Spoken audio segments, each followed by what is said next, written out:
Afternoon, guys. If you're just joining, welcome to AP Foundation's Friday live surgery. I'm just logged on a little bit earlier today just so I can get some of our guys joined in and we don't have no technical issues, so just bear with me in the moment. Hi, Dad. How you doing, mate? Happy Friday. Yeah, happy Friday. Happy Friday. How you doing?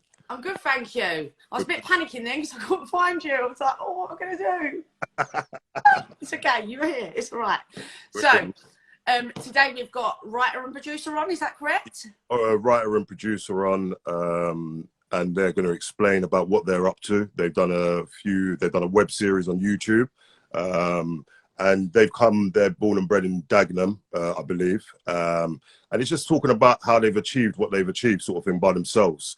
How they've managed to get there, and I guess it's about creating about that change of the mindset and achieve you want to be able to go and achieve. Yeah, exactly. And that being part of our ethos for all of our companies together, and that's one of our names for our company in terms of Dream, Believe, Achieve, what DBA stands for. So yeah, amazing. It's about that today, and hopefully we'll be able to have a good discussion around that. I think as well, drama is such a universal thing. You can apply it to so much, can't you? Yeah. And it can be so fun as well. And I think it just allows you to be that escape of a person as well. I mean, I do drama therapy, and I just think it's a way of expressing yourself without actually having to sit in a chair and say, look, this is how I feel, or just even understanding and learning something through acting it out. I think you just gain so much more. Are you happy for me to invite the producer and the writer? Yeah. I'm just going to use the names that you've wrote here. So they should be coming on within about the next 5 or 10 minutes. They should be jumping on with us. Okay, I'm going to bring Rick on as well because Rick's massive in with his acting and writing and stuff like that. So I think he's going to be amazing for it. Rick, get ready for me. I'm coming, mate. Okay. There we go. I've invited him. I'm getting a bit quicker now. One day she's going to run so smooth. I'm sitting at home on a Thursday night looking at tips of how to run Instagram live. Like, I'm starting to feel old. Hi, Rick. Hello, guys. How you doing? How you doing? You okay? Yeah, not too bad. Not too bad. So we're going to focus on the drama side of things this week, and I think obviously it's your speciality, so everyone needs to hear it. Exactly. Yeah. When the other two people jump in, it's kind of a nice vibe. Obviously, you've got the drama therapy behind it as well. I don't mind. I jump out because obviously we've got two other people. I don't mind you guys to have a talk about it because obviously you've got you guys in it. Wicked. Will you be able to see when they're on? Yeah. I'm watching. All right, you just give me a shout, yeah? Yeah. Rick, do you want to give us a bit of your drama journey? Yeah, I started acting back in 2010.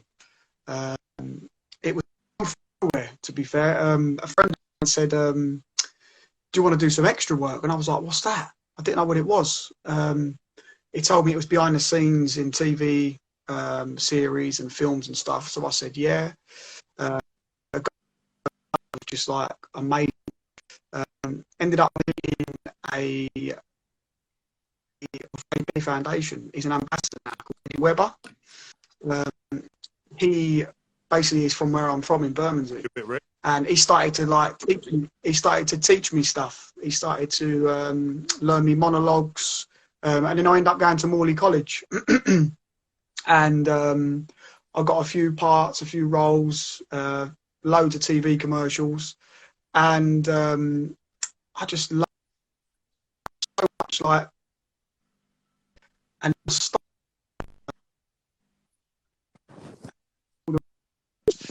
Your signal keeps going a bit, Rick. Rick, your signal's going badly.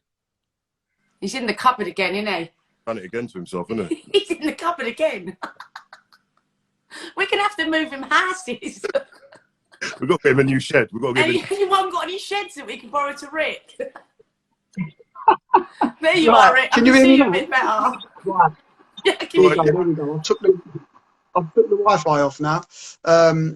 Yeah, so Technology. I got an agent, got onto Spotlight and everything. back in 2012, I was doing really, really well, doing TV commercials, flying out to Paris, flying out to Barcelona. And I loved it. I absolutely loved it. And then, yeah, something happened. It was really, and I got arrested.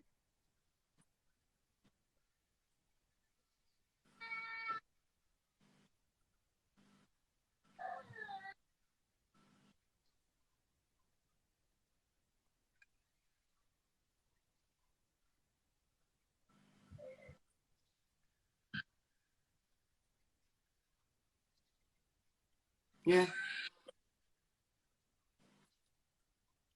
I went for my third audition and got it, and I was over the moon, and it was the same day that I got charged. So I went in the morning to the audition, and I knew I was getting charged. That was the thing. It was starting to take it off my mind. And I went to prison on remand for 9 months, and that's where I met Andy. And it was weird because it was him that made me get my passion back for acting. And I just thought to myself, I didn't want the publicity. I didn't want to be in the papers. You know, I was on Hollywood News. I weren't even a known actor. Do you know what I mean? Mm-hmm. And it was only like a few years ago when I started sort of writing scripts and stuff. I thought, you know what, I'm going to get back into acting, because I had a couple of kids. I had 2 beautiful little girls, and I just started being a father and forgetting about my passion. Yeah. And started getting involved with the wrong crowd again and everything. And then my life turned around when I met Andy. It was just mad how like things happen for a reason in life. And that is just your full-on proof. I mean, that what Andy set up, it just proves that it does work, because there you are, talking from experience. You're in a prison, you meet someone, and ever since then, have you been back to prison, Rick? No. Not been back to prison, no. And it just shows you, there you go, there's the proof right there for anyone who's watching. You can just see yourself. And the thing now, is, did it affect your confidence with your acting, having that on you, Rick? Yeah, massively, massively. It did, because I thought to myself that I was going to be sort of tarnished and getting this name, and then I thought, I can't go back into acting. Like, I dropped everything. I came off of my spotlight. My agent was saying, what's going on? And I just didn't want to know. I just shut myself away. I had 2 kids, forgot about it, and I you know, and the mad thing was, it was actually that I was still so involved in acting. It was actually Josh Myers, who I looked on his page, and I was scrolling down, and I thought, that looks like Andy Pritchard, and I was just confused, because I thought, you know, he was inside, and then he was out. And it was thanks to him, and I've messaged him already to say that, it was thanks to him, by seeing that one picture, that I got back in contact with Andy. And it's just, from the last 5-6 months, my confidence has just gone straight back up. My acting ability's gone straight back up, and my script writing's gone straight back up. You know, and it just shows you one person have that. Proves, yeah, literally, it proves, because it was Andy that told me in jail. He said to me. And I remember, I didn't know who he was. He didn't know who I was. Right? We didn't know each other. And we took a liking to each other in there. And he said to me, don't give up. Don't give up on your acting, yeah? Because he said to me, all you spoke about was acting. That's all I spoke about. Everyone was in there was talking about crime, talking about what they're going to do, more crime when they get out. I was talking about writing a film, writing a script. You know, oh, what can I do? It was like I was in a summer camp in a sense, because I wasn't talking about crime. I was talking about, you know, I weren't thinking I'm on a murder charge, going to get 20 years. I'm thinking, no, I'm getting out. Yeah. I'm getting out, and I'm going to write a script, you know, I'm getting back into it. I'm going to be into producing and writing. And it was all that positive vibes that I had around me that made me not give up. Yeah. There was people like come up, and I remember there was one guy there that said, if he gets found guilty, he's going to hang himself. And it just made me like, wow, I thought, I've got to get away from people like this. And I was actually appreciated to be around people like that, to think, wow, like, I've got a negative person here and I've got a positive person here.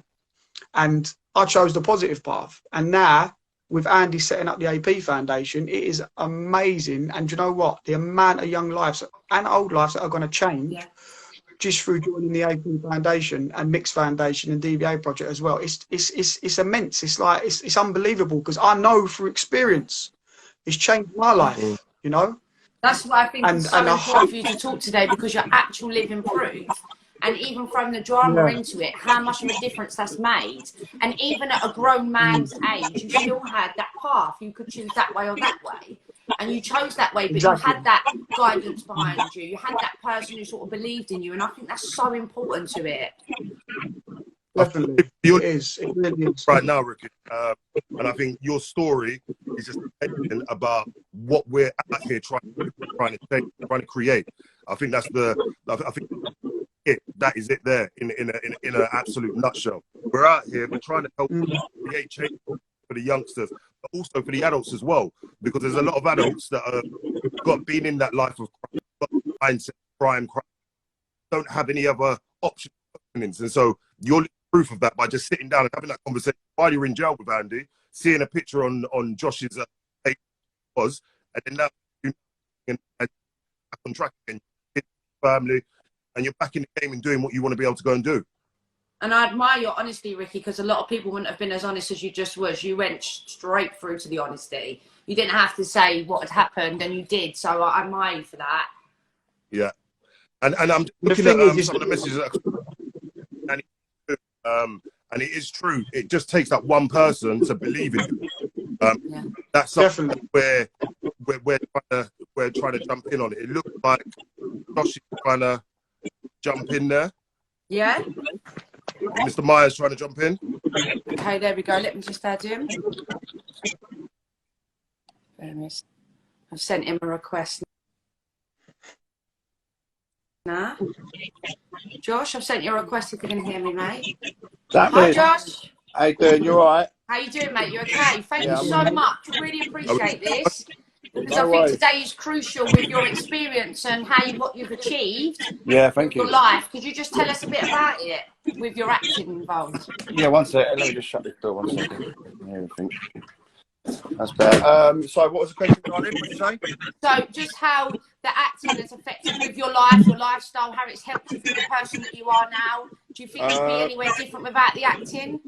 Do you know what? I'll be honest. If I didn't do my acting, I probably would have gone down the route of crime, if I'm honest, because everyone knows, everyone's got that friend who either is it. I'm pretty sure. I mean, everyone I speak to, everyone I know, there's not one person I've ever spoken to, whether you're a normal bod or even normal people that I say, we're all normal, but I mean like people who are very anti-crime.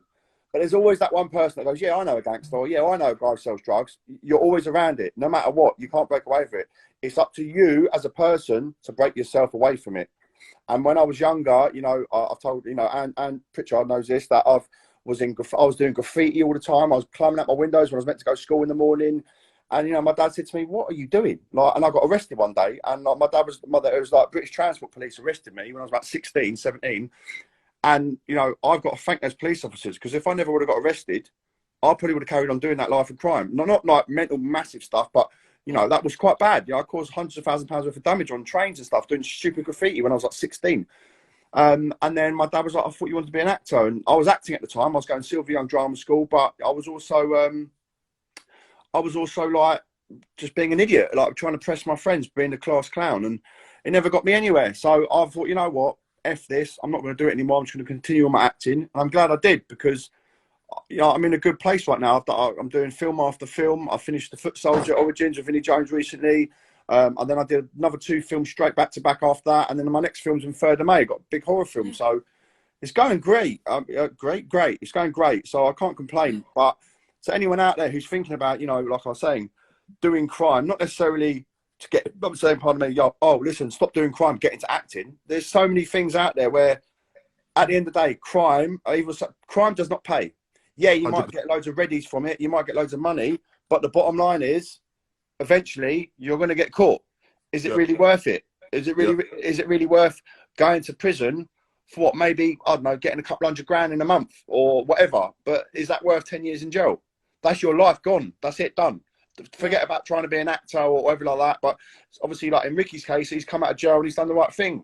And everyone should listen to that and realise, that if he can do it, anyone can do it. And he's a great way to show you that, look, he's come out of that, he's done his acting and he likes doing it and he's a talented kid. Why not? Do it. Do what makes you happy. Don't go down the route of crime and doing things to impress people, or someone goes, look, I'll tell you what it is, right? It's people that want easy money, which is understandable. And people who don't think they've got anything to show for anything, or they feel like they've got no life. There's always a way out. It's the same with like people's depression, or like, you know, I'm very open with it. Like, I suffer with depression. I put loads of stuff on my social media, and I say, all right, well, if you're depressed, yeah, people say, I can't just do what you do. I can't just get up in the morning and work out and train. All right, you don't have to, but do something to stimulate your mind. Do something to get you away from feeling like you want to commit suicide, or you feel depressed, you don't want to get out of bed. Only you can do it. Only you can change. You know what I'm saying? So, like the you've got to find your own way of dealing with it, haven't you? Listen, I put on my social medias, and what I love doing at the moment is putting all these quotes up. I put a story up today saying, you know, don't be afraid to talk up. Mate, it's a lot of, you know, women as well, but mainly men. Mainly men. A lot of men have got this bravado. Oh, you know, I'm tough. I'm a gangster. I'm a serious guy. I'm too manly too. Yeah. But in the day, depression is bigger than everyone. Doesn't matter. You could be the biggest guy in the room, or like everyone's like, oh my God, he's a powerful geezer. You don't know what's going on there. That is more powerful than anyone on this planet, right? And if you're going to bed and you're feeling like, oh, you know what, I want to, you know, I feel like this, I want to take my life like that, and you act on it, but you haven't spoke to anyone, because most people, most times out of 10, they don't speak to anyone. So when they do commit suicide, unfortunately, or do anything like that, they're like, why did you do that? You'll never know, because that person, unfortunately, comes out of like a shock all of a sudden. that person never spoke to anyone. So that's what I want to say to people as well. That's why I love the OP Foundation, is to, you know, eventually when we can, because I remember speaking to Andrew saying, I want to go into prisons and talk to people, because there are people out there who want to get into acting. That's my world, and I can try and help you as best I can. But you've got to stop doing the crime, because you're in here, and when you come out, listen, the APM Foundation will help you massively get into acting, get in the straight and narrow. Anything you want to do, the APM Foundation will help you do it. And that's why I'm so proud to, you know, to be on this, because I think it's such an amazing thing to help, especially, that's what I think if you knew the opportunities were there, even for us when we were younger and stuff, you'd seize it. A lot of people don't know that, say, the AP, what the APM Foundation do, or what we do. That's the whole point of this every week now, letting people know. And that's why we're just trying to cover as many topics as we can, because there's so much more you could be doing, not just acting, sports, anything. There's so much more you could be doing, and you can use your experience in life. I suppose, Josh, you've got a lot of experiences you've gone through that you use in your acting now, I suppose. Yeah, 100%, yeah. Well, you know, one thing that's good for me, like, a lot of the films I've done, I mean, there's so many scenes in it where there's, I mean, just on top of my head, like the last, I did a film about a bank job, but after the Foot Soldier film. But let's go back to the Foot Soldier, for example. Like when I did that with, you know, it's called Foot Soldier Origins. It's about the Tony Tucker story, which my friend Toby Stone plays. Yeah, we've got all the boys in it: Craig Fairbrass, Ronnie Manukin, and you know, Vinnie Jones, the newcomer into the film, and so he plays Bernard Mahoney. And in that life, it was all about, you know, like criminality, drugs, fighting, stabbing, shooting, stuff like that. Yeah. And what I like is that when I was younger, I might have been around certain things, I might have seen certain things, never acted on it, but I think, oh, maybe I shouldn't have seen that. But I know how to act around certain... Yeah, it's stored in your head, the emotion. Yeah, I know how to act. Yeah. Like if someone says, right, we're doing a fight scene now, but you're going to try and stab him first, it's not going to be, you know, I know how to kind of act. I'm not saying I've ever done that to someone, but I get to, it's funny, I get to live out something on a film set, and it's not real, and not get arrested for it, because I'm doing something that I enjoy and I love. Yeah. Yeah, even pretending to rob a bank, you know. Yeah, it's very. Do you know what? It's very fun. Rob a bank, then, haven't you? When you're in the, yeah. I mean, it's very annoying. They give you fake money. You're like, oh damn, give me real money. But, yeah, when listen, guys, when you're putting a balaclava on and you're getting a fake shooter and it's like a blank firer, it feels like you're really doing it. Yeah. Because I'm like the nicest guy in the world. I don't care what anyone says. I'm very nice, obviously. But when you're going in there, like to rob a bank, and you're like, get on the floor, don't move there, and you'll go, and people are like, oh my god, I actually like got scared, and I was like, and then when I come off set, they're like, you're not like that at all. I'm like, yeah, I know, it's called acting, just to let you know that. Exactly. But yeah, no, it's fun, and then obviously, I wonder if everyone could do a run through in life. You know, if you could just trial that, if you wanted to rob a bank, you could have that test. Give everyone a try before you buy, kind of situation, and it might help.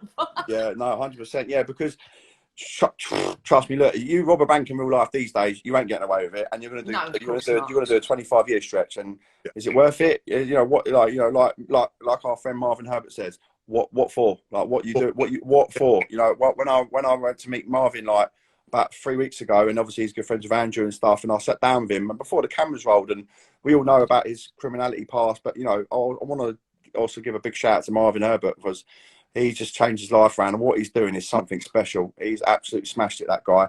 And I've got so much time for him. I mean, I could have spoke to him all day, but obviously a podcast can only be for so long. Do you know what I mean? And you know, I met him about 10 years ago. But you learn so much as well, don't you? And that's amazing. I learned, and you know what?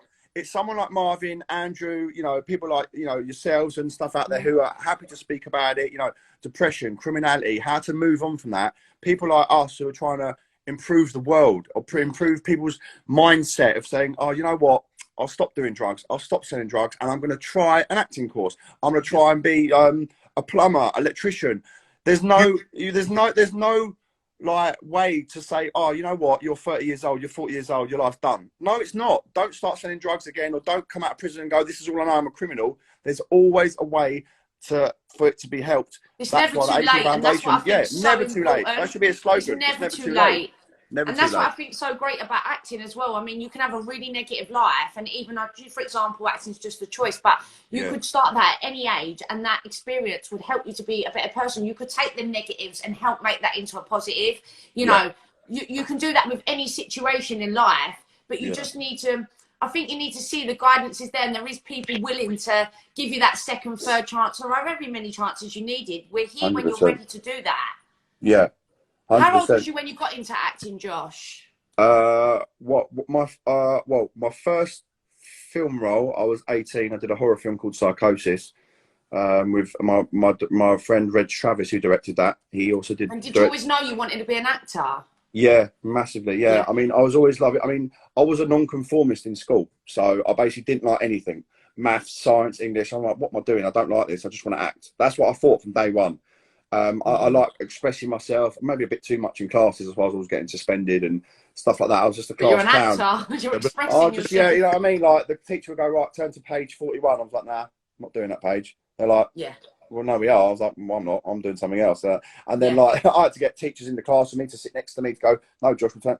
I was just such an idiot. And I look back now and I'm thinking, I shouldn't have done that, really, because I just ended up getting suspended. Everyone laughed at me, but I'm the one getting in trouble.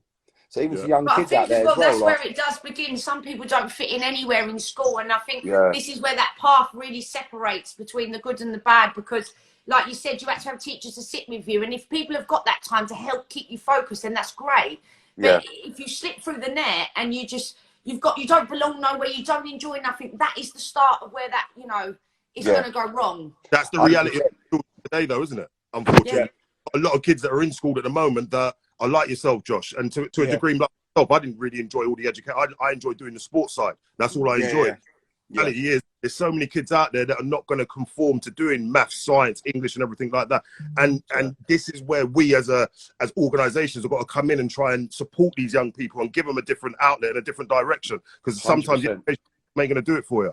We need to be that place they need to turn to when there's nothing else to do. There's nothing else to find. I'd hate to be at an age where I just don't want to do nothing. I don't enjoy nothing. There is a place for everybody in this world. You just have to find where you fit. You need to find your niche in the market, as they say. You need to find out what you like. You know, like if like you love a sports background, mate. So you could advise kids. Do boxing, do football, do cricket, do anything you want. That's gonna, because I don't know anyone really out there, kids that don't like sport. Let's all come to the park, a charity event, and let's have a kick about this. And whoever wins, everyone's got to put money in. Well, just for example, and then it all goes to charity. I know the AP Foundation could set that up. We were talking about that today, actually. Like, as soon as we're allowed back out, that is what we really want to do. I mean, these Instagrams are great because obviously we're all stuck indoors and stuff. But getting out and networking and really getting in touch with the community is what we want to do. And I feel like we're all spread out so equally now. We're going to be able to get in touch with more people. Yeah. And that's the most important thing. Brilliant. What do you love the most about your acting job, Josh? Number one for me, it's fun. I mean, there's nothing. I know I'm saying this, but some people are going to be like, for example, like I still every other day, not probably in what? So I'll take my teeth out and I'll start again. So in May the 3rd, I start my new horror film. I can't say too much about it, but it's a really big one. They're building sets at the moment in 3 Mill Studios for it. There's a little hint for the fans there, though. Yeah. So but prime example for that, like I've got a very good role. They've just attached a really big actor to it, like last week, which is fantastic. I've got loads of scenes with, and I'm like basically like the supporting role slash main role in that one as well, which is just great to get this. But I've got a lot of dialogue, so you know, on the aspects of it, I do enjoy it. I love it. But it's a lot to learn, as in like dialogues for each scene. Do you struggle with that, or is that something you find Do you know easy? what? I used to struggle with dialogue when I was younger, but you know, it's funny, like when I read books and stuff, because I never got diagnosed with being dyslexic, but I personally think I am, because sometimes I read things or I write things down and I'll be like, oh, that's not how you spell it. Or yeah, like, you can see it within yourself, can't you? Yeah, I can see it in myself. So, yeah. you know, when I read the script now, I read, like, so for example, a couple of weeks ago, I had an audition for something, which I didn't get, and that's another thing as well. We're getting to the audition side and not getting things as well, and how you feel when you don't get that. Yeah. But yeah, my agent was like, oh, this is an audition for blah blah blah. I was like, oh, wicked, cool. I've auditioned for them before for this series, but they really want me, but it's up to the casting directors love it, but it's up to like the main producer in the end, or the directors and stuff, and blah blah. But you know, it just is what it is. But you get sent something, and like you could get sent something on a Wednesday morning, and they said, oh, they want to sell, because obviously it's all self tape now. You got to film yourself at home, and it's all made properly, and then you send it off, and then you look at the paper and you think, so let's say you've got like a busy day ahead, yeah, and all of a sudden your agent rings you and goes, oh, you got a big audition, and they need it for Thursday or Friday, and it's Wednesday. You're like, okay, cool, we can send me over, and it's like 3 pages of dialogue. You're like, oh my god, like how the hell am I going to learn all this off book? Because you can't have a script in front of you. You've got to learn it and then film it later that night or the next morning to send it off. So with me, who suffers with anxiety, I've had depression since I was like 15, 16 years old. Which obviously I've handled it very well now, with obviously all my working out and my filming going great. Life is fantastic for me at the moment, so I feel very positive and focused with that. But when I still get anxious and scared when I get roles like that. I'm like, do you have any like tips the way you learn your lines now? Do you have like, you know what, you're going to think I'm a lunatic, but I sleep next to my script. Right, okay, some people do though. Yeah, I know. People are like, what are you doing, you weirdo? And I'm just like, I don't know, it's really weird. I see some people like read it funny on the way they look up the writing. They have different sort of little tips and tricks. I will read, like, so for example, that audition, I'll read it, then I'll have a little, because when you keep reading, like when you read a book, you do get a little bit tired. Yeah. So I'll wake up, bang, in the morning, I'll do my workout, 6, 7, eat my breakfast, bang, I'm ready in my head, right? I'll start learning my lines. I'll read it. I don't put the page down and pretend I know it until I know it. Yeah. So even though it's boring, you just read it. Then I might go eat lunch, read it, and all of a sudden I'll be like, whoever's in my house, I'll be like, oh, do me a favour, test me on this, and I know it. I'm like, bloody hell, how do I get that in my head? I bet your family know it as well by the end of the day. Yeah, they're like, shut up. I'm just like, oh, sorry. Like, especially when if I do got to do auditions where I'm shouting, I'm like trying to beat someone up or something like that, and I'm swearing. They're like, well, we've got kids downstairs, shut up. I'm like, oh, sorry, I didn't realise my niece and nephew. Yeah. So that's that. So people think, oh, you know, when you're on film sets, it must be so fun. Don't get me wrong, it's the best thing ever, and I love it. I love being around positive people, good energy. I love being around other actors. I love studying other people, how they work, especially like big actors. It's amazing, and I never take anything for granted. I'm always a very down to earth person, but I do get scared when I go on set still, and I think that's a good thing. Because you're never going to be too comfortable, are you? Yeah, because I think if I go on a film set and I think, oh yeah, I'm the boss, blah blah blah. Number one, you get cocky. Number two, all the cast and probably crew will be like, oh, he's a bit of a, whatever. And then that buggers you up for future projects, because someone might say to the director, what was he like? I might cast him for my next project. Yeah, he's a really good actor, but social skills, and he was a bit rude. You don't ever want to be like that. Like when people, because obviously when I go on set and stuff, you get people saying to you like, oh, can I get you a cup of tea? Who look after you when you come out your trailer and stuff like that. I go, no, that's all right. I'll get you a cup of tea. Yeah. And they're like, oh, well, it's kind of my job to look after you today. I'm like, no, that's cool. Oh, what do you want? Let's go get a tea together. I don't like people running after me. Old school, if I want a cup of tea, I'll go make one. Then I'll go around to all the cast and crew. I want a cup of tea when I'm making one. And you're not a tea lady. Yeah, I put a dress on and everything. It's wicked. Yeah, people say to me, no, Josh, we need you on set to film, mate. Stop making everyone teas. So that's what it is. I love it. It's great fun. But yeah, there is some hard aspects to it. Like, how do you deal with rejection in your job then? I thought you were going to say with birds there. I don't just cry myself. It's too early in the day. Yeah. No, do you know what? I've had loads. That's one thing of people who watch this or who are getting into acting. Number one, I got to say, yeah, is because I was very close, probably about 5 years ago, to going, do you know what? I've had enough now. I've got to give up. And my dad said to me, never give up. He said, look at all these big actors out there. They don't break it to their late 30s. I mean, like early 40s. You know, I'm not even, I'm 34, 35 this year. And I'm just getting to a good stage now. You're doing really well. I'm just getting to a good stage now where people go, right, you're good. I know you now. Like you're getting quite well known in the British market. Your name is recognised now. Yeah, like it's weird. Like I go out to like shops and stuff. They're like, Kenny, foot soldier. Oh, I love it. And it's like, oh, you're right. I'm like, so even when I was filming in Southend, there was like loads of extras, but obviously they're all sitting in the car park while I was on set. Come out, about 30 people jumped out of all different cars, all wanting pictures of me, and I'm like, what? What's going on? I thought I was going to get jumped. Is it a weird feeling, Josh? Huh? Is it a weird feeling? It is very weird because I'm like, you want a picture of me? Why? I'm just like a normal guy. They're like, no, man, you're a wicked actor. We love your films, man. That scene you did, so one cool. prostitute, two prostitute, and all the things. I was like, yeah. Oh, cool, thanks. Yeah, like, I don't know. Yeah. It just is what it is. But I'm just very humble. But like you said, you don't want to be too comfortable. So if you was too used to that, you'd look like a bit, you know, a bit arrogant, a bit thingy as well. It's nice to. Well, that's the thing with me. I'm very lucky. I've got a lot of good friends wrapped around me that. If I do end up being like that, would just give that literally will. I know a few people that give me like, mate, shut your fucking mouth. Like, yeah, I know definitely a few of my older mates. You'd be like, listen, mate, don't talk to people like that. You're a twat. They're the ones buying your DVDs and watching your films on Sky, mate.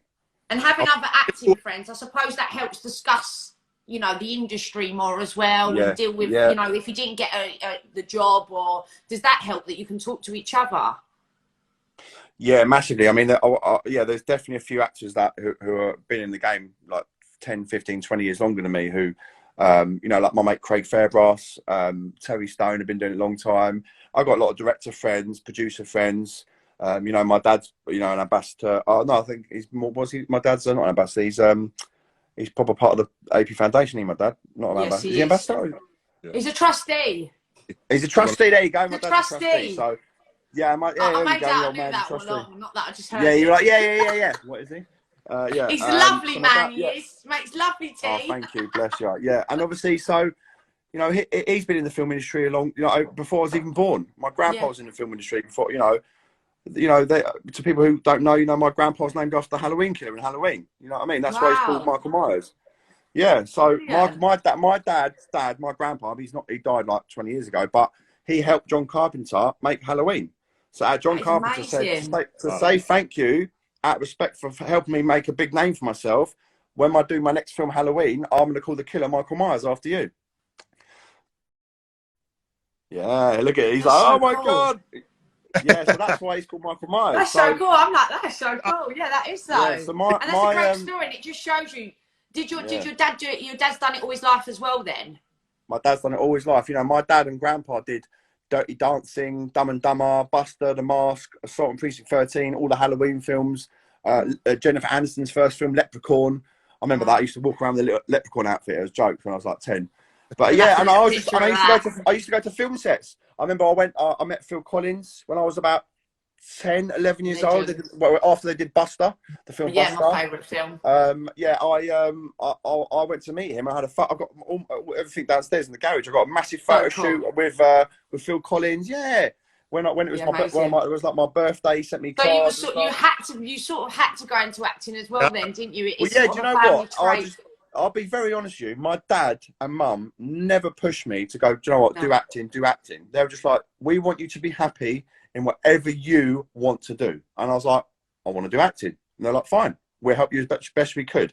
So, and that was it. And when I started going on film sets, I was like, wow, I reckon if my dad never took me to a film set, my life might have been different.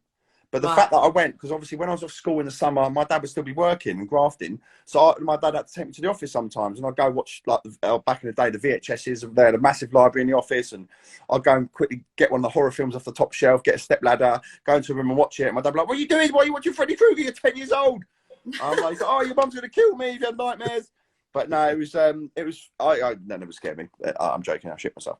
But you know, I just loved it. I just loved being in that world. How do you cope with the non-stability of, like, because obviously acting's no 9 to 5, so you might have one job and then not have another job for months. How do you cope with that? I'm glad you said this. Right, so Andrew knows, because we spoke about it the other day. I am a qualified barber. I've been cutting hair for about 20 years now. 20 You're going to years. get some messages after this. Yeah. So one thing I would say to people watching this, or if in the future, fingers crossed, we can speak to, you know, because I wanted to go into the prisons with Andrew and talk to people, obviously, about the acting side and stuff from getting out. But one thing I'll say to anybody, well, mainly for if you want to be an actor or you want to try and be an actor or you're in drama school and you're coming out, is get a trade behind you. I know it's not what you might want to do, because barbering wasn't what I wanted to do. I was like, no, I want to be an actor. I want to be an actor. But like you said, so November, December, filming Foot Soldier. Yeah. January the 10th, I started. I did a comedy series for. Sorry, I didn't say that there. Okay. Yeah, then I finished that. Then I got that bank job film, and now I've been done for 2 months, not doing anything because obviously lockdown as well. And then my next film's in May. So yeah, if it wasn't lockdown, and 2 months I've got off, I'll be working in my mate's barbershop where he lets me work, and it's constant money every day. And I suppose that's good for your mental stability as well, right? Listen, it's amazing for my mental health, for anybody's mental health. You know, you've got to have a trade behind you because, like you said, all right, so let's say it wasn't lockdown at the moment and I did a film after film after film and then I've got 3 months off to my next film. What do I do in those 3 months? Just sit around twiddling my thumbs? No, I get up, I work out, good for my mental health, and I go to work. But, you know, it's funny, even people in the barbershop, they come in and they're sitting there, I'm cutting their hair, and they keep looking at me and I'm like, where do I know you from? And I'm just like, I do a bit of acting. They're like, I knew it was you. I knew it was you. Why are you cutting my... And I tell them, well, and I tell them what I told you. They're like, do you know what, mate? Effing fair play to you, right? Because you're a good actor. I've seen you on films, I've seen you Netflix, seen you Sky. I watch all your films. I love them. And you're doing this as well. And they're so, like, you're so humble. And I'm just like, but that's how everyone should be in the world. I think a lot of people think I'm going to go into acting and then if you don't get there successfully, it's like if you've got nothing to fall back on, you sort of all in or not, aren't you? Yeah, 100%. 100%. So yeah, so that's definitely, you've got to have a trade behind you, 100%.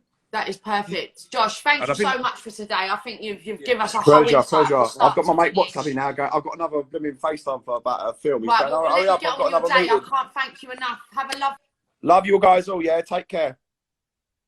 Peace out, mate. Peace out, my lovely. Bye, darling. Bye, mate. See you, mate. Bye-bye. Bye-bye. Okay, Dan, should we bring in our next two? Yeah, so I think it's Silky Smooth. Okay. What a cool name. Okay. She's the director. Let's see if I can do this Silky Smooth. They were quite far up. Silky Smooth 17? I think that's the one, yeah. Yeah, okay. And who's our next one? Should be, one sec. Sorry, because I haven't got my...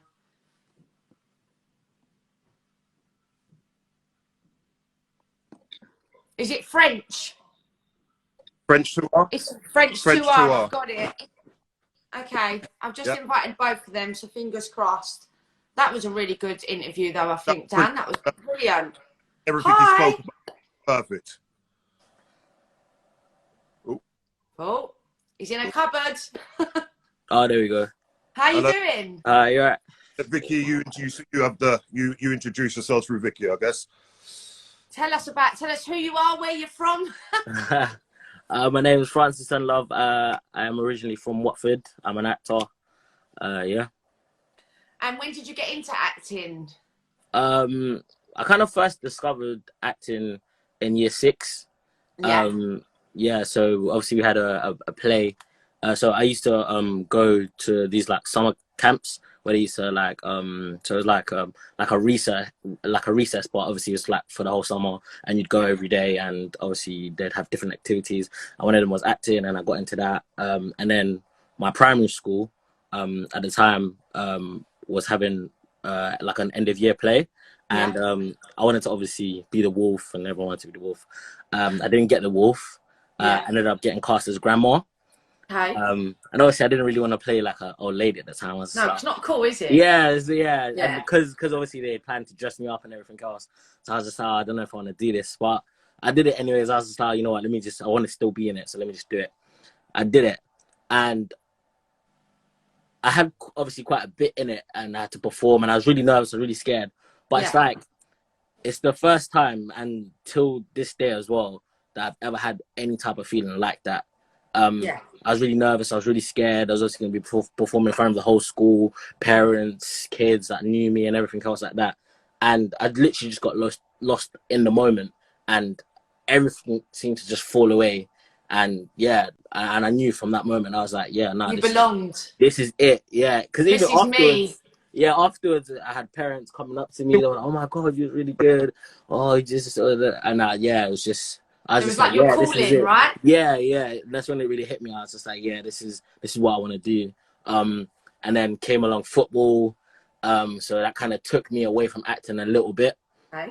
with football, because I ended up being kind of good at football as well. So that Another was kind of strong more passion cool. almost. Yeah, but that was also like more cool at the time as well. So I was like, you know what, let me go into that and kind of go into playing football. That slowly didn't kind of work out.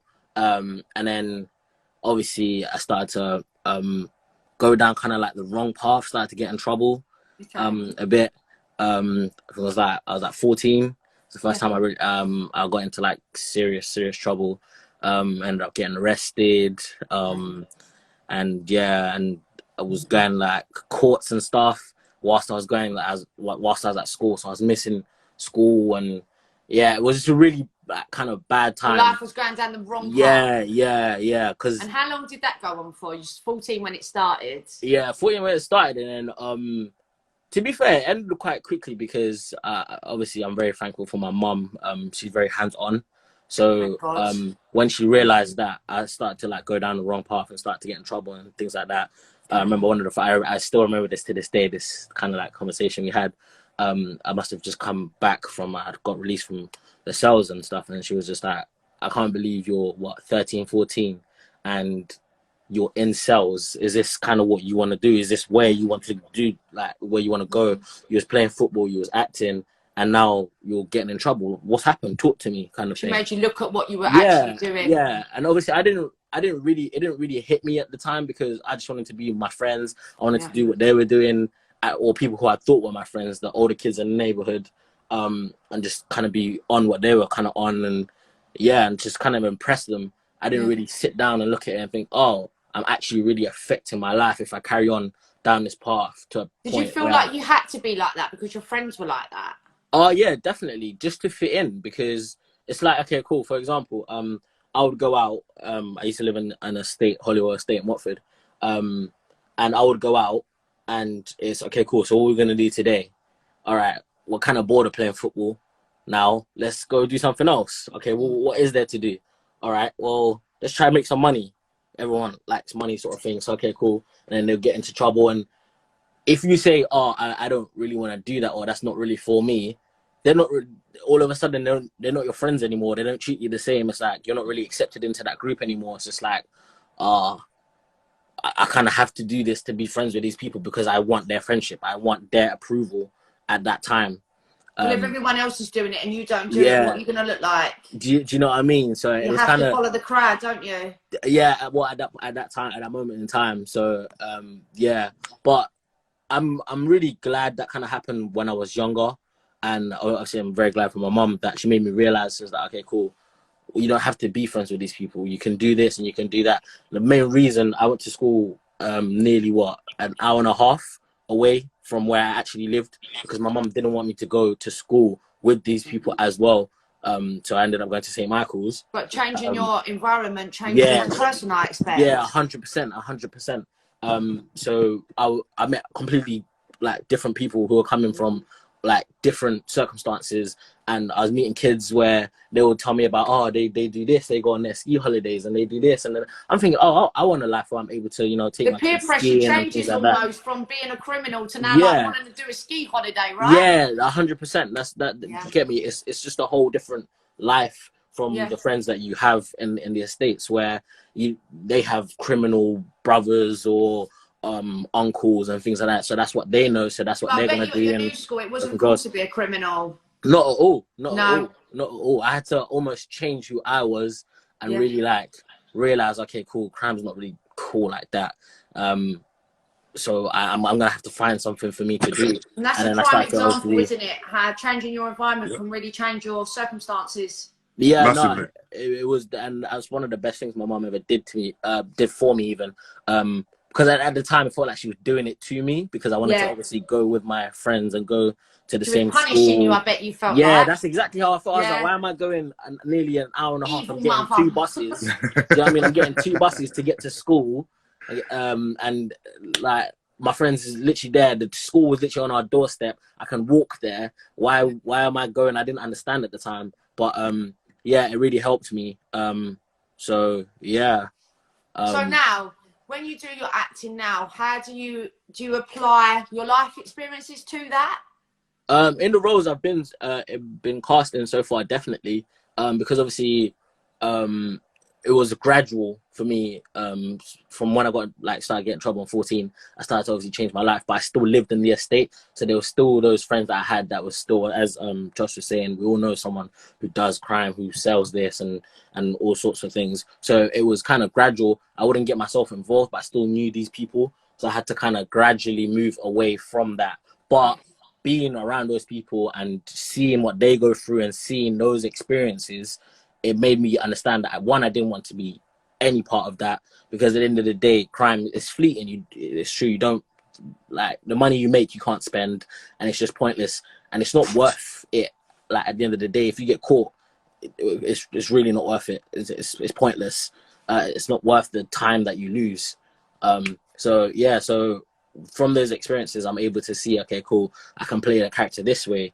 I can refer to something someone else told me and say, okay, cool, this would have gone down this way or that way or that way.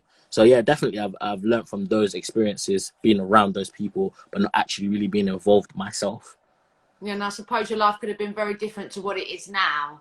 Yeah, no, 100%. If I wasn't able to like get myself in kind of check and say, okay, cool, I'm realizing my mom's not really having a go at me here, or she's having a go at me, but she's trying to help me. She's trying to doing make it me out of love, see. not punishment. Not punishment. And I'm so glad I was able to at that age, because even at 14, like, I still want to go out with my friends and do whatever, but I was able to sit back and actually be like, no, she's right. Because see, this is another thing I've seen with kids my age, even, or my age at that time, 14, 15, that a lot of their parents weren't as hands-on. I'd see people who get in trouble, who maybe get arrested or whatever, and then they'd be out for the next day playing and everything else. I think you that could was see normal. when you was younger as well. You always had the mum that was at home baking cakes, and she'd like sort of feed all of you. She was over nervous, and then you'd have a mum that sort of never home, one that was always at work. Yeah, so it seemed like she see didn't care. didn't you? Yeah. Whereas when I got in trouble, I wasn't allowed out for almost a year. No, It was not like me. no Feet with a Xbox. flip-flop. Do you know what I mean? No Xbox, no nothing, no this, no, everything was cut for me. It was school and back home, school and back home. I was not allowed out in my area to come and play. My friends didn't see me for like a year. They'd come knock continuously. I think they knocked continuously for about 4 or 5 months. And my mum would answer the door and say, no, he's not coming out. No, he's not coming out. Do you get me? But so that's what you need, though, isn't it? Yeah. You see nowadays, I mean, parents, I think, I don't mean this in a negative way, but there's so much easier on their kids. They're lighter. I mean, when I was a kid, my mum was old school. You know, you get a slap if you didn't do this. It was like, no, you ain't going out. Now I see mums like, oh, you know, if you tidy your bedroom, you can go out to play. And I just think that old school hardness sometimes is what helps you shape you into a person, because it seems like you must have had fear of your mum, otherwise you would have rebelled her. Do you know what? You've spoken a lot about her. It wasn't really straight away about fear. It wasn't exactly fear. It was more disappointment, because I've never seen that kind of disappointment on my mom's face from when I got released. Horrible and I came back, isn't it? And she said that to me. She was like genuinely hurt. Like, do you know what I mean? Like, and that hit me. That hit me big time. And sometimes I was just like, all that disgusting look and silence is worse than being shouted at. Yeah, so I was just like, nah, I need to make a change. I need to make sure that I'm actually doing the right things here, because I don't want to see that look on my mom's face ever again. I don't want to disappoint her like that. I bet your mum is super proud of you now. Oh, yeah, no, definitely. I feel super proud of you, and I'm not even your mum. Yeah, and I don't even know you that well, even Francis. I know you through my sister, and I'm sitting here listening to you, and I just feel like that change in the mindset. Yeah, no, exactly what we want other people to see. That's another thing as well. When I was looking through the foundations, your pages and your websites and that, you do like classes where it's very targeted to actual things like county lines. That's what I saw, and things like that. I feel like the bridge, like foundations like yourself, are the bridge that is very necessary. So right. For like people. We're that bridge our to bring the age, community in because, it together, aren't we? Yeah, because like a lot of parents, like in the upper generations, sometimes they don't really understand what's going on. They don't see it. They don't see the telltale signs from early. Your son is coming home and he's got a brand new Jordans that you didn't buy him, and this is a £400 pair of shoes. Where they don't put the dot to dot together. They don't go. No. Yeah. Where did he get that? How did he get that? And they'll believe them. Their kids will say, "My mate gave them to me," or some rubbish. You know, or I'm borrowing them. I'm borrowing them. That could never work with mum. If I come home with something I bought, and I had a job from when I was about 16, and I remember this. I bought some Air Forces, and they were like £80. I came home and I was wearing them. My mum said to me, she's like, "Oh, so where'd you get them?" I was like, "Yeah, I bought them from the shop." She was like, "Oh, did you? How much were they?"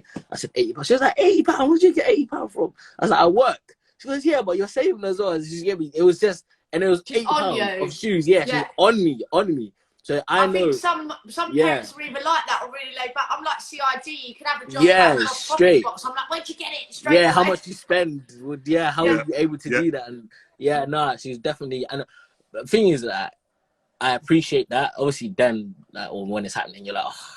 But I definitely appreciate it because it's like every time I go to, maybe if I was able, like, be in a situation where I'm gonna do something wrong or I might commit a crime or anything like that, I'd have that instant in my head, that kind of reminder. Nah, I'm not. Even if I'm able to get away with it or whatever, if I get caught by my mum, I can hear it. If I get caught by my mum, that's long. That. He just sees a disappointed face and goes, "Yeah, I'm just like, nah. It's not even worth it. Let me just stay away." And I suppose from what your mum's taught you, you can spot that in a young person now, I suppose. Oh yeah, no, definitely. That education goes so far. It does. It's gonna make me a better parent as well. It will. You're gonna be a great parent, but your kid's not gonna be able to breathe. Yeah, nah. They're probably gonna slap me a bit, but nah. Definitely that hands-on parenting. I feel like that would save so many people. And I'm not saying that parents don't love their kids enough. Of course they do. It's just the understanding. Sometimes they don't understand that if a kid says, "Oh, I'm going away from the weekend. I'm going to a country, seaside town for the weekend with my friends." Yeah. Are they though? Maybe like you don't know what they're doing there. Like, and they come back and they've got new stuff. They got all this money. They're spending this way or da da da da da da da. They don't know the details of what's actually going on. And these kids, these older kids or these elders, as people would say, are able to see. Okay, cool. Out of these group of kids, I can tell your mum doesn't really know what's going on, so I can go to him and bring him on as a worker, and I'm not gonna have to worry about that. Whereas if people know you and they know your mum's on job, they know that your mum's gonna be asking questions, they're not even gonna bother you. They're gonna be like, "Oh no, I don't even want that." That's stress. If his mum finds out, are you? If your mum finds out, she's telling she's gonna call the police, or she's gonna come to you directly and be like, "No, don't involve my son in your stuff." Da da da da da.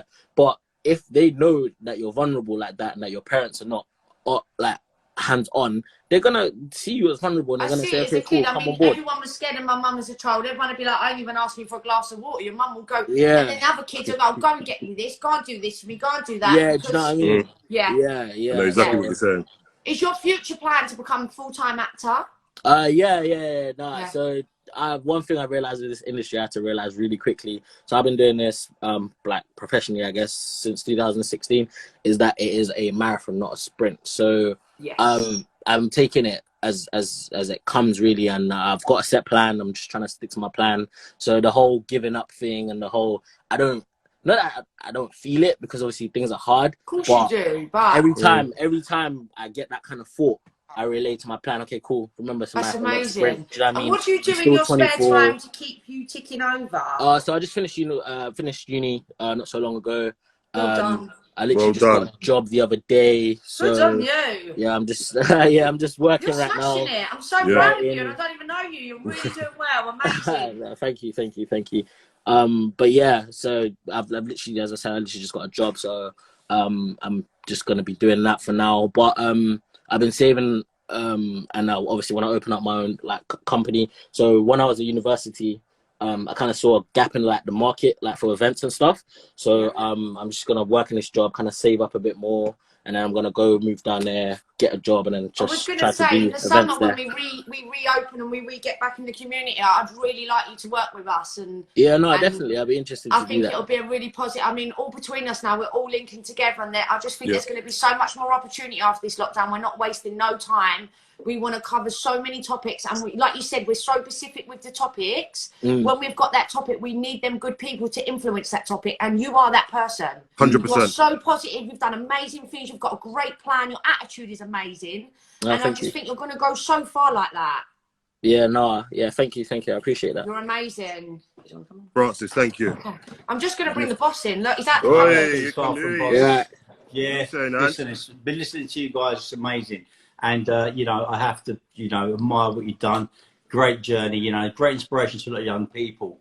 And the arts and creative industries is something we've really been trying to push. And there are a lot of courses we've developed right now which can help young people on that pathway, from script writing through to you know, drama, to actual filmmaking as well, you know. And that's something we're going to be heavily pushing this year. And as she said, once the lockdown finishes, we'll be deeply in the community and getting those courses across to everyone. So I advise to go on the website, that's AP Foundation, www.apfoundation.co.uk, and we've got loads of courses there. You can read about those courses, you fully understand it. Again, you know, share and go across. You know, DBA projects, again, hand in hand with us on all these ones, you know, so it'll be a fusion of obviously learning and mixed foundation, understanding and learning all these new skills and abilities you can get cross bred with good, solid peer mentoring and great values and learning. You're a pleasure and you're a credit as a young man. And this is what we need, more great role models in our community, pushing and saying the right things and doing the right things. No, thank you. I appreciate I'll it. just jump in and say that. Yeah, nice He's one. going back in the cupboard now, guys. Yeah, see you later, Raddy. Let it Yeah, go. back in the cupboard. But no, again, I just want to say thank you so much. And like, again, as soon as we're let out of here, we're going to link up. We're going to make these projects happen. And I just think you're one of them people that's going to really help push that along. I wish you every bit of luck with everything you've got going on, all your projects, your plan, your job. And I'm going to come find you in the summer and you're going to work with us. Nah, yeah, definitely. I'm done. Thank you so much. All right, okay, cool. You have a lovely day. Thank you, Francis. Take care. Thank you. All right, see you. Bye. Bye-bye. Dan, I had a little bit of problem trying to add our other person. I've realised that, and what I'm thinking is, out there to Sylvia, we've obviously, what we were talking about the other day, Vicky, in terms of maybe doing an all-female show next week. Yes. And obviously she's a female, Sylvia, so I know need you're some out girls, there. please. Yeah, we haven't forgotten about you, so why don't we'll have Sylvia up on the show for next week's Friday, because next week's Friday we're going to do a special show, just an all-female show. You're going to have to wear a wig, Dan. Sorry? I want you in your wig, in your best in the wig. top. Well, I've listen, seen I've got it the hair on you already. before. The hair's halfway there. Yeah, the hair's halfway there already. So I've got the long hair. I want pretty braids in it this week, okay? So yeah, next week we're gonna have an all women show, guys. And I think we just want to make a massive shout out to everybody today that's listened in. To Josh Myers for coming in and being a part of that. To Francine, who just came on there, who's a young actor, up and coming actor. And obviously, you know, I'm sure everybody would have heard his little story and the change of mindset and listening to the parent who he's got a positive role model there clearly in his life. And that's what this is about. Exactly, and there's so many of you young kids out there, we're aware, not all of you have got those positive role models out there. And that's where we want to come and try and fill that gap and come and try and help, support, and create the change in the mindset for everybody out there, young, we have older. helped many people in this world. 100%. They're not going to get rid of us, so they might as well just come join us. Between the AP Foundation, join in with us, because we're making a movement. We're going to create something different this year, and not just this year, for the next years to come. Yeah. We are changing the way the game is for our youth out there. We're sick and tired of it. Sick and tired of it. They're going to get sick and tired of our faces because we're not going nowhere either. So 100%. Yeah, we ain't stopping. I think it was a really, really positive, great chat today. I really enjoyed it. It was amazing. And well done to you, Vicky, as always. Well done to you, Dan, as well. Thank you. Great as usual. You always laugh at my crap jokes. I love it. Thank you. I'll see you later. We'll see you next Friday. No problem. Take care. Guys. DBA Project, AP Foundation, Mixed Foundation. Everybody share and look in. Bye-bye now. Bye-bye. Later.